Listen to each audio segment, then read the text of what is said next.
Greetings and welcome to this installment of Introductory Solid Modeling with SolidWorks. And we are making a part here for the crescent wrench. And this is the worm gear. This is the part that one's thumb might operate. And it goes right into the rectangular slot of the handle and interacts with the adjustable jaw and is held in place by the set screw. This might look kind of fancy, but it's not terribly complicated. I started with actually this sketch, which we put into a helix.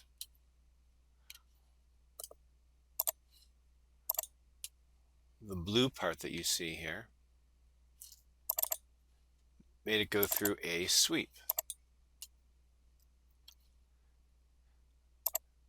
After that, we used that geometry to create a tube here.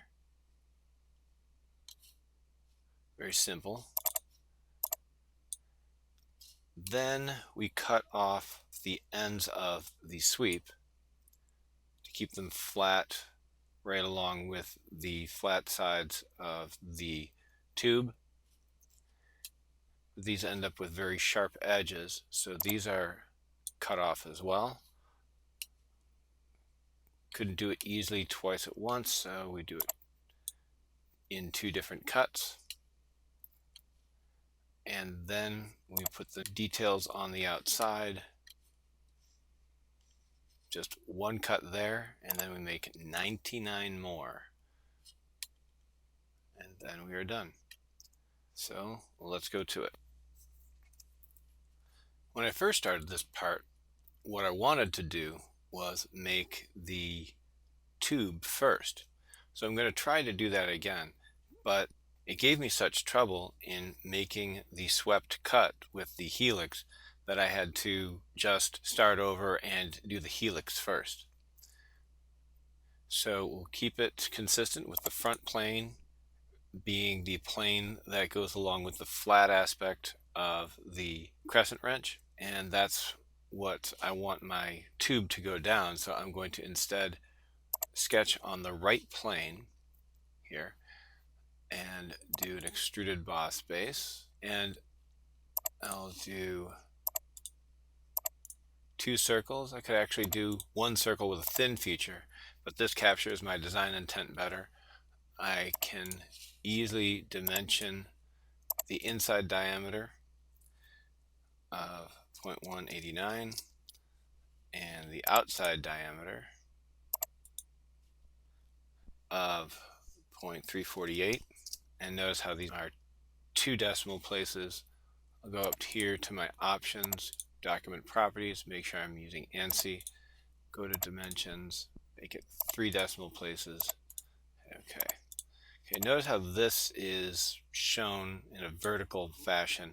I can change that using liters. So these are the outside or the inside. I can change it to a diameter using this, and I can change it to the diameter I prefer using some of these others.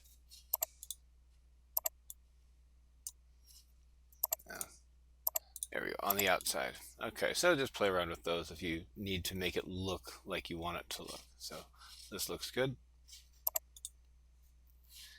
Now I want this to be centered within the slot in the crescent wrench handle.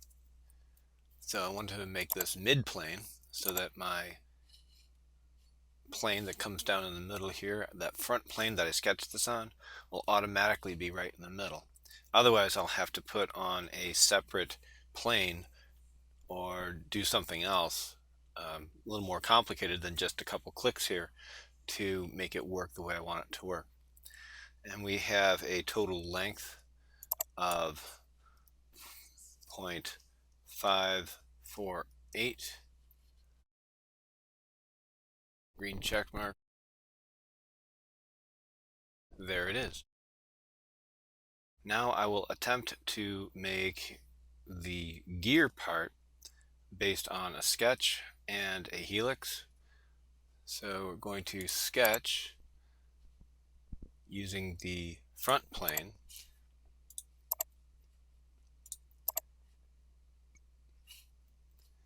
I will start with a line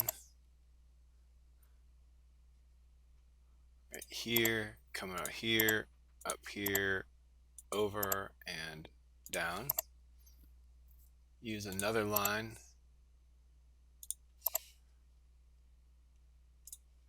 Go from here straight up through. So what are we basing that on? Okay, this line needs to be collinear with that one. And the midpoint of that line needs to be right on here.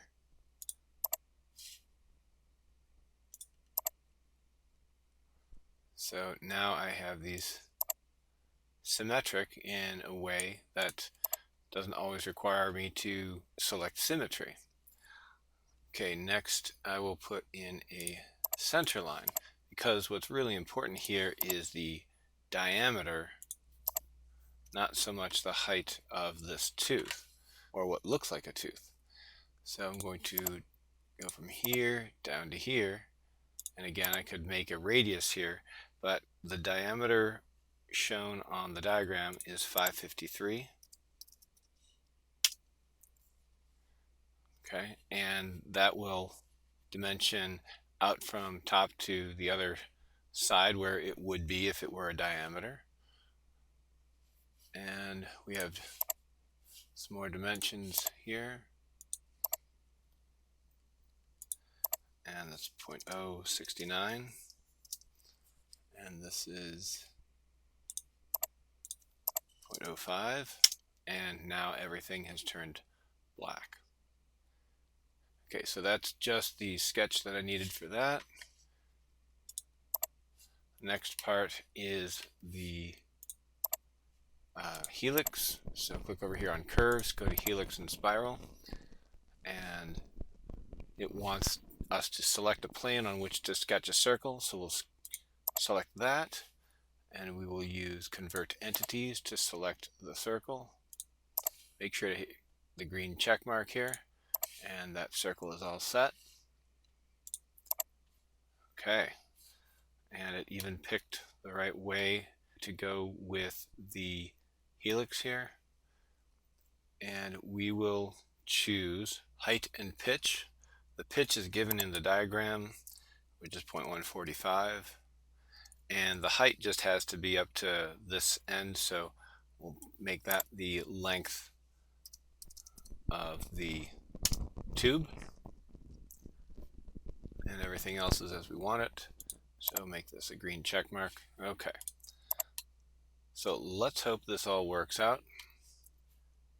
So I'm going to select this, hold the control key down, select this, do a swept boss base, and this looks pretty good, and we'll hit the green check mark, and this worked out. Maybe there's a setting that I didn't have right before, but I like doing it this way. I think it gathers the design intent better. Okay, so our next step is to cut this down. That's one of the things I don't like about it, that it seems that you always have to cut and reshape the sweeps after you've done them, because there are parts that kind of hang over or otherwise are a little ugly. So we'll just do that, no problem. Go to our front plane again and make a sketch. Let's reorient ourselves to that, and going to make 2 rectangles. Actually, let's just do one. Let's start over here and come up here. Now, according to the diagram, this edge is 0.035 off the end, and I can take this line, put it with this one, make them collinear, and my sketch is complete. Now I'm going to take this and run it all the way around the tube. And as usual, I forgot to put in a center line. So I'm going to go back and add in a center line. Click on the origin for that. And now I can make this revolved cut. So I'll click on the sketch, go to features and revolved cut, and it does 360, and I'm good with that. So that's the advantage of making sure, or trying to make sure, that everything's nice and symmetric. You want to have symmetric. So I can take that cut revolve, go to mirror, and I'm going to make it mirror across the right plane, and that's done too very quickly. I could have put 2 rectangles on that sketch, but I don't think it necessarily captures design intent as well, so I wanted it on each ends as indicated in the diagram. Now that cut left us another 2 parts that are not very helpful. This gear comes down to a very sharp edge, and first off, that's not how it looks in the physical part, and second off, it's not a very good design. This will be too sharp, especially for someone's thumb. This is supposed to be operating, and really won't be helpful. It's not very strong, so we should remove it. So I didn't have a lot of good measurements that I could make off of the physical part, so I chose to just estimate. I'm going to make a sketch again right on this plane, and I'm going to look straight at it, and I'm going to convert a number of entities. First, this edge. Oh, got to get into sketch mode first. Okay, sketch, then convert entities. Like that one, and then this edge. Got to go back to convert entities.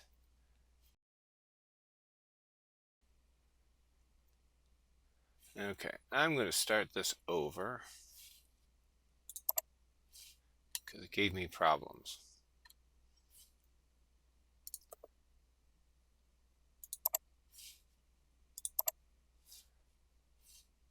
And it also created this plane that I did not want it to. So I'm going to go back to sketch. I'm going to select this plane. See, my origin comes up properly this time. Go to here, and I'm going to convert entities. Again, I want that one, and that one, and that one. Then I'm going to make a center line from here up to that point. Okay, notice it could have been vertical, but I wanted to go straight to this point here. Now I need to escape out of that. Make another center line going from here. And again, I'm just kind of guessing here, but just going to make this an arbitrary 45-degree angle between these two.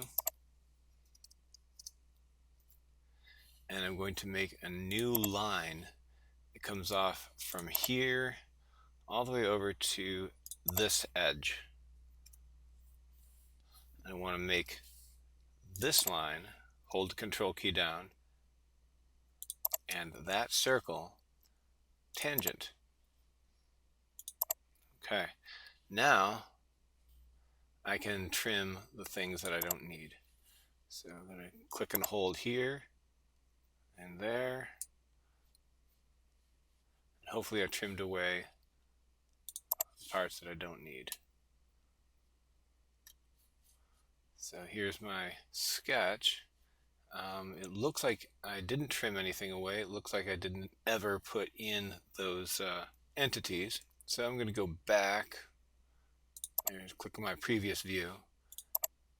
go back to convert entities, click on that circle, click on, okay. I'm going to get out of there and see if there are entities. Right click here, face, these are edges. I'm going to go back and try to do this convert entities thing. This one and this one, and hit my green check mark this time. Aha, I think that's my problem. I didn't do that. Happens a lot. Then I'm going to trim them, so cut that one out, cut that out. I think that should work. I think all I have left is going from here up to here, over to here, and back. Now, if I actually did double up on these things, it will give me some form of error, and we'll look into it. Okay, so that's that. I'm going to use that sketch to make a, that sketch doesn't show that edge there. So I'm going to right click on it, go here, go to convert entities. That's what I want. Aha, now it shows it.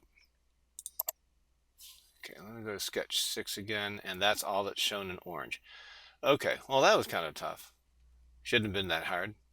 Well, we'll have an opportunity to do it on the other side now. Features, Extruded Cut. Just picking that one. Now, the default is blind. There are many other options, and we've used some of them before, but I want to go up to a specific surface, and I'm going to choose to cut up to this surface. I only want it to do this part, and this is the easiest way of doing it. If I had chosen a specific depth, and then I'd chosen to maybe change some of the parameters, then that depth may not have been deep enough, or it could have been too deep. So I'm just telling it go up to the next part of the sweep, and it does a beautiful job of it there. So this is now thick enough to be a reasonable design for a part like this. So we'll try to do this again a little more efficiently, learning from what we did the last time around. And we're going to sketch on that face, going to convert entities, that one,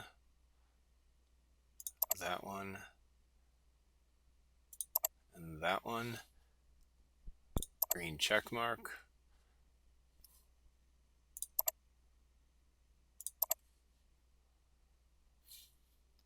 Going to use this out this way.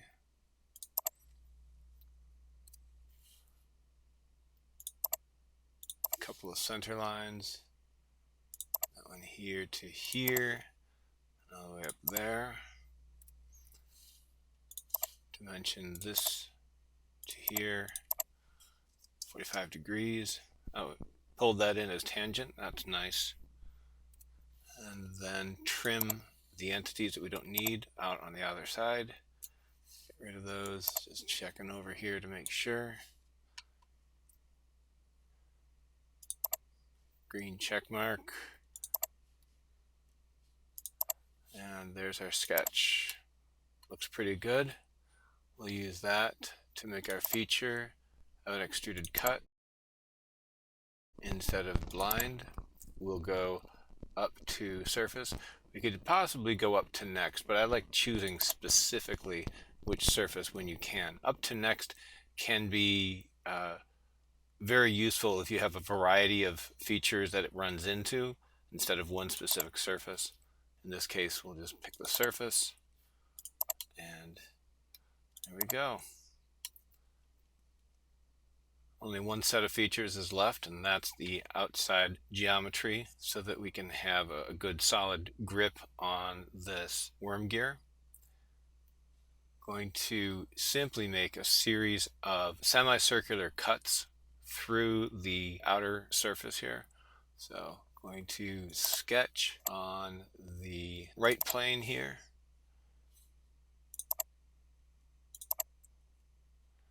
And I will simply work at the very top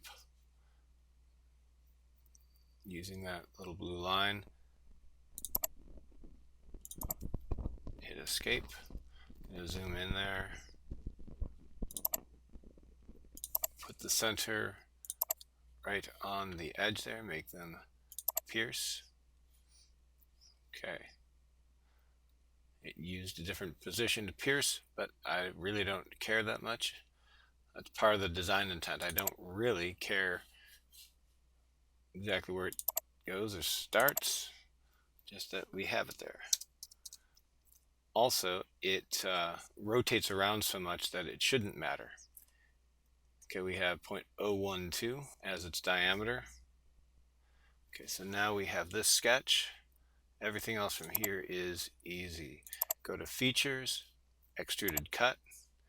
We're going to make it through both sides. Good to go.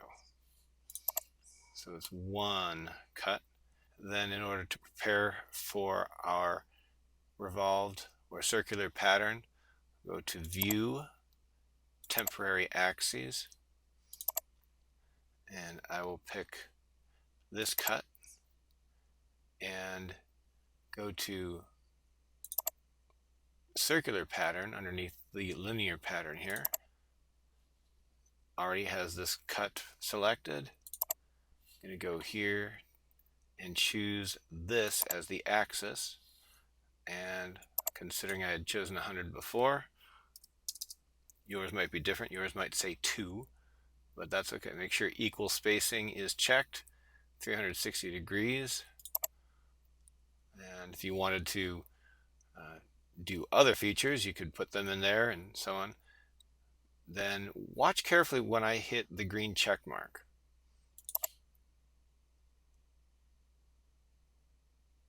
Okay, now notice that it took a little bit of time to do that.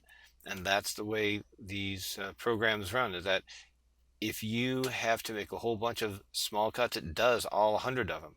So I just increased the size on disk of this part by a whole lot. And it's also the processing power that it requires to render each of these individual cuts. And so it takes up video power. Notice all of the temporary axes that are in there. I'll take those out. But that's part of the problem, is that this is probably one of the least important features. I mean, it's important to have it there, but whether there's 100 of them or 120 really doesn't matter. But let me tell you, this size of the inner diameter is very, very important, that it matches everything. The dimension from here to here is very important for it to fit. So the dimensions from here to here and so on. But whether this is 0.012 or 0.020 doesn't matter. The fact that there's 100 or 50 doesn't matter that much. But the computer will take most of its time calculating some of these lesser important things. So there is a certain mismatch there. And if you're wondering why it takes up so much time to process a small thing, well, that's why. There's just so many of them, and it treats them all equally. So there's 100 of these and only a couple of the other features. In summary, we created this worm gear. It wasn't too difficult, as we only used a few features, but how we used them was very important. We started off using an extrusion to make this tube, and then we made the sweep. First thing we did was try to figure out what the geometry of this cross-section was, and then we made a helix. Now this helix has to have the same pitch as the distance between the teeth in the adjustable jaw, so that the two can fit together properly. So the sketch, of course, is simply the circle at the very end. The height doesn't really matter as long as the pitch was right. I just made the height enough so that it would cover completely from front to back, knowing that the cut was coming. So I cut this down to make it nice and flat, just like the physical part. It has this nice flat surface parallel to this surface. And then because I used symmetry, I could easily mirror that. Next, I did a cut extrude to get rid of this sharp edge that was over here. Problem was I had some issues with sketching. It wasn't always doing what I wanted it to do. Probably doing what I told it to do, but just not what I wanted it to do. So in the process, I ended up with it thinking I was doing something fancy, which is this symbol, which is the selected contours indicator. And so here's the selected contours. I'm going to right click there, clear out that, and now that indicator is not there anymore. That can cause some problems if it stays in place. So it's just good form to clear that out. Okay, next, I did the same thing, but I had to use a whole new set of sketch and cut extrude. I couldn't just mirror it because they're offset by angles and so on. Finally, I put the one small circular cut through the very edge and made a pattern of it with a discussion of why it takes so long to make that pattern work. And that's the same kind of concept as why we don't make threads for everything. This is a great example of when you should use a helical sweep. Generally, for most threads, they should simply be called out, not actually cut in. This is a different beast because it's not a standard thread and has real value in modeling it, as you'll see when we do the assembly. Well, I hope this video helped, and I hope that you are learning more and more as you go through these.